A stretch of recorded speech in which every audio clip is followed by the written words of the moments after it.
Patuloy naman ang pag-iba sa lumang footbridge sa Pilcoa sa Quezon City. Kaya naman ang daloy ng trapiko, babagal pa rin. By live report si Athena Imperial. Athena.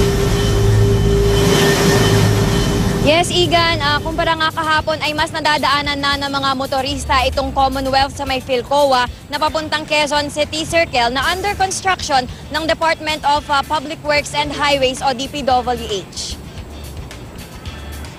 Kasalukuyan pa rin ginigiba ang lumang footbridge dito sa Pilcoa dahil nadadaanan na ng mga pedestrian ang bagong gawang footbridge.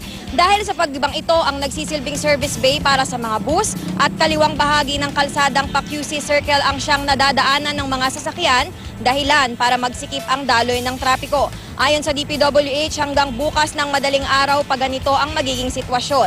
Isasara ang PAQC Circle na daan pagdating ng alas 11 ng gabi bukas at bubuksan ng 5:30 ng umaga. Bagamat bukas na, nananatili pa rin sa may gitnang bahagi ang crane at ang mga bahaging tinanggal na sa lumang footbridge. Dahil dito, patuloy na humingi ng pangunawa ang mga kinauukulan sa publiko dahil sa trapikong idudulot nito sa mga susunod na araw. Itong bahagyang trapikong nakikita natin sa aking likuran ay dulot naman ng mga pasaherong patungo sa kanilang mga eskwela at trabaho. At yan muna ang pinakahuling balita mula rito sa Quezon City. Igan? Maraming salamat, Athena Imperial.